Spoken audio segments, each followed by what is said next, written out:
or re-roof it or doing anything, because we want to make the garage into the master bedroom and do some changes, and my husband's a carpenter and he'll do it all.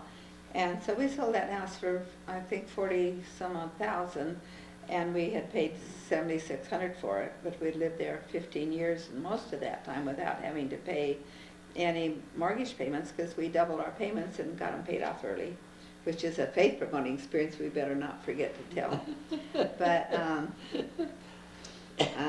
she won't begin to have room to put all this stuff. We can dictate for hours and hours and hours. But what was I going to tell about that?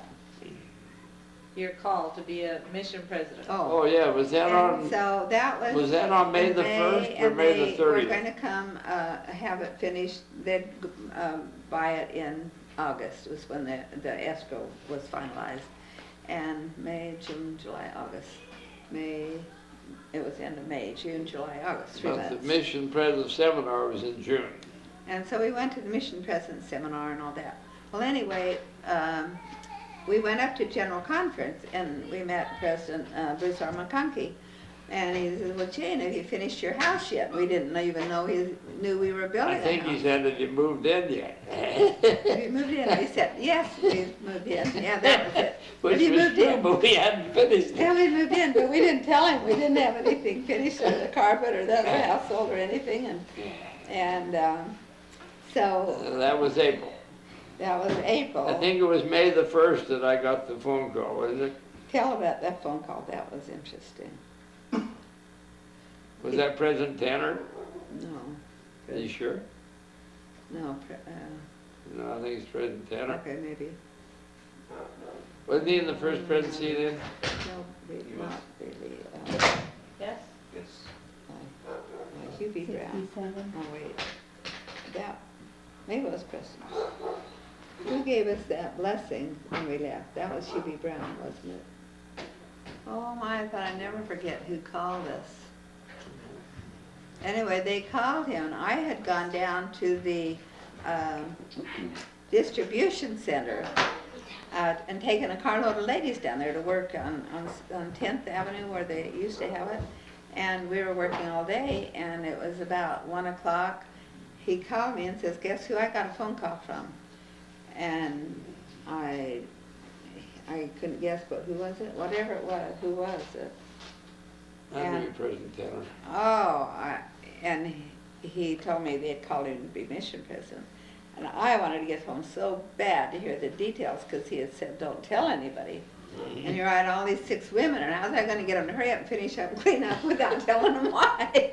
And so I just started hurrying, getting everything cleaned up, and I'd say, well, we're about finished, can't we go home? Anyway, I tried to usher them out. And we did leave a little bit early, and I got home to find out all the details about this phone call. But it's amazing when you get that phone call. It is the most emotional thing you'll have happen in your life, I think. I heard Paul H. Dunn tell about his phone call from the prophet and how he felt, and all this. How did they get your phone number? Well, they know more about you than you'll ever guess. They called Long Drugstore, talked to Chester Cannon.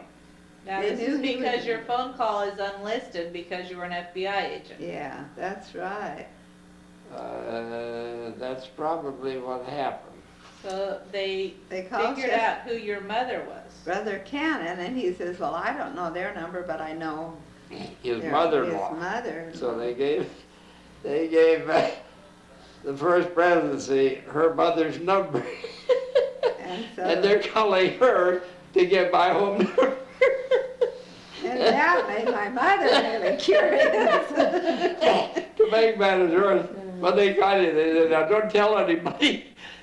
But the next thing you know, you're getting a phone call from the church news filling in on all the details. And I didn't tell my bishop for a month. And I finally said, you know about our, I sort of hinted, and he said, no, you didn't know a thing about it. I thought, oh, but it had been a month that it happened. But anyway, so they called us, and that's how he got the phone call. And then I was down there, and I got home, and he had to tell me all about it, and it was, they called him to be president of the West Mexican Mission, and he said, but I can't do it down there because you have, they said, why? And he said, because you have to be born in Mexico to be a mission president down there. Oh, is Or a that missionary. so? I'd never heard about that. We'll check on that. We'll have to check on it. Then we And didn't let you know. We didn't know whether we He were never really, never did hear back from him. we didn't know whether we really were called or not. And then the next day we get a call from the Desert News Church wanting News. all of this and a picture and our family picture and everything. So remember when Dale, every night he'd come home, well, are we still going to Timbuktu? And he'd come No, up two, Afghanistan. up 2 stairs at a time. Afghanistan is where Huh? we. Timbuktu is what he would say. Huh? The call. When did you tell your kids about the call? When did we what? When When did When you did we tell? tell them? The family. I think we told them at once. I think we told you, yes, you, but and my mother had to know because she was so equipped. She I knew something remember about that it. you told us we were going, but I don't remember that we knew where we were going. I guess I didn't know either at that point, because Because- he said he's gonna check on it and get back with us, but Well, we didn't never know. did hear back. We thought from if we him. can't go to Mexico, maybe they wouldn't even call us, so it was kind of hard. But every night, this is a spiritual experience. Every night, we couldn't sleep from the emotion of it.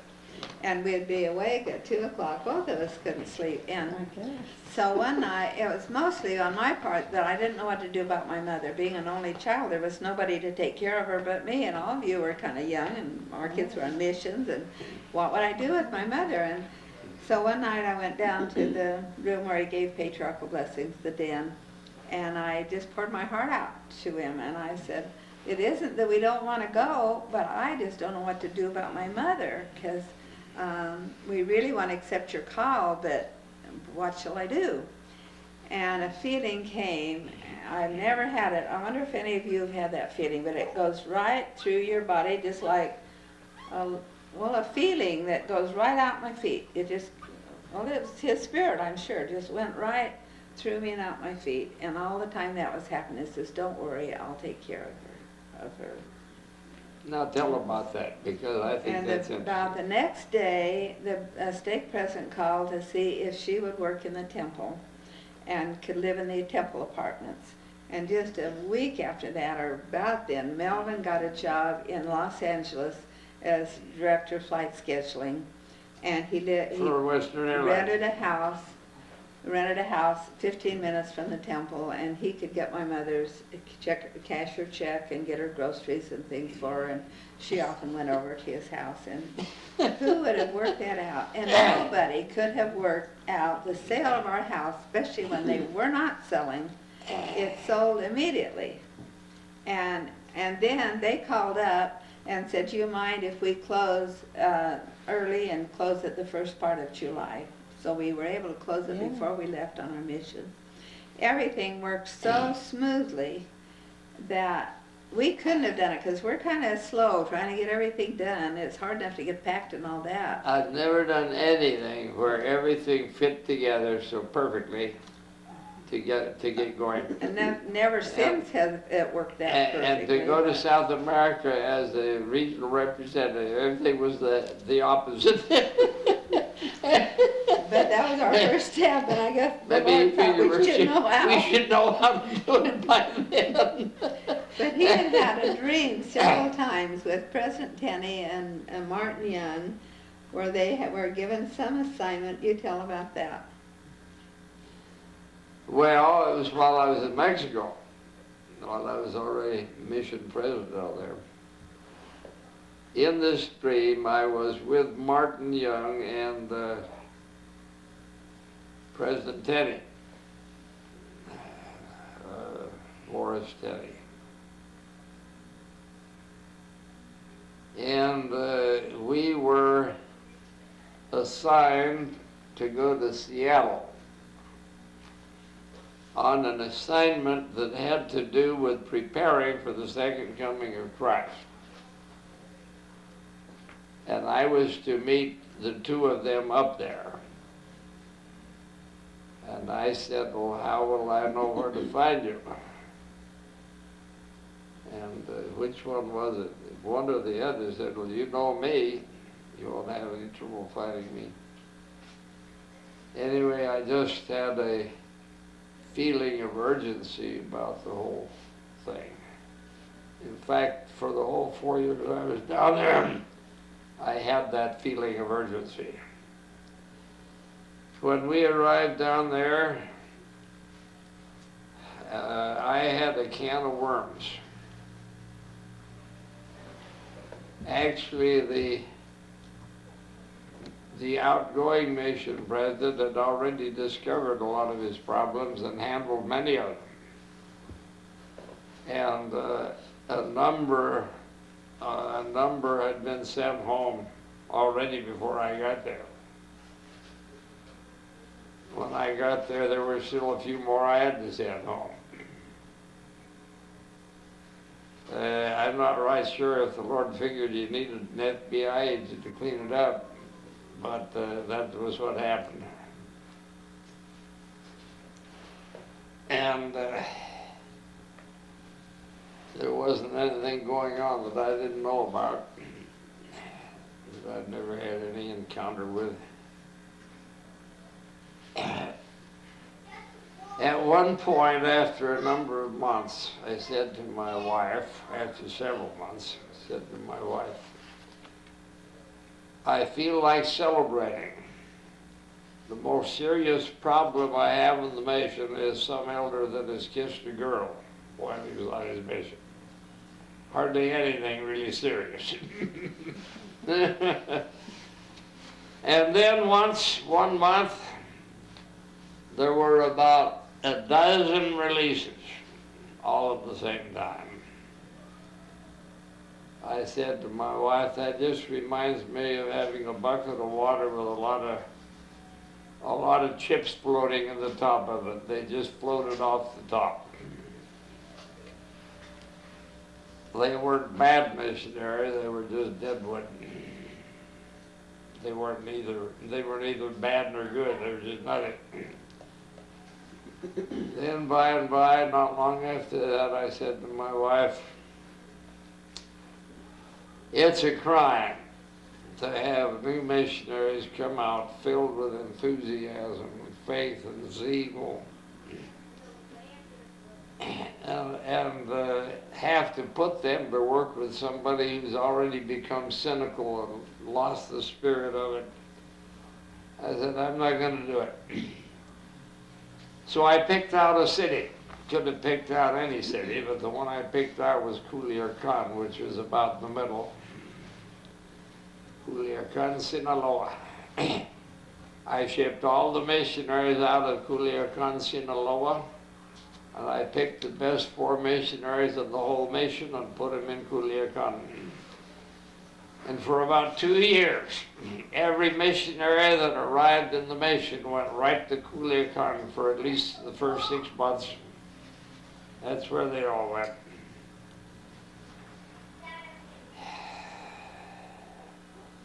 When you start having that kind of missionaries, we started having spiritual gifts all over the place. People would chase them down the street and say, when are you coming to teach us about it? They'd knock on the door and people would say, come in, I saw you in a dream.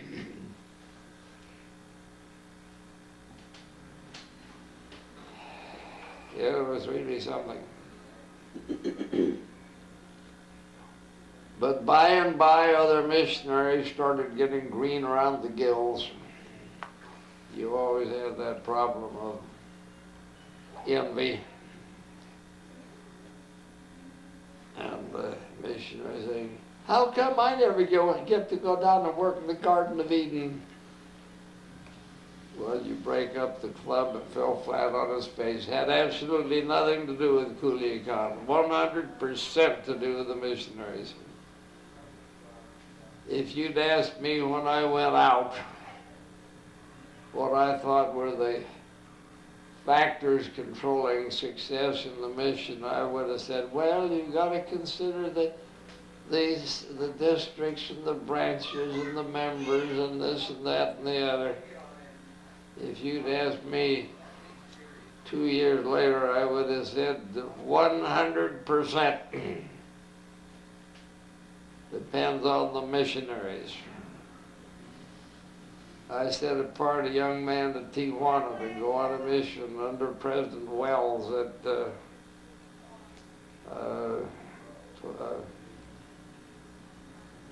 what's the name of it? Not Torreon. What's the other one over there? Where's the temple? Monterrey, okay, Monterrey, okay. I interviewed the elder to give him his release 2 years later when he got home. He said when he got in the mission field, the missionaries would tell you can't baptize anybody in that town, that's a hole. Can't baptize anybody in that town, that's a hole.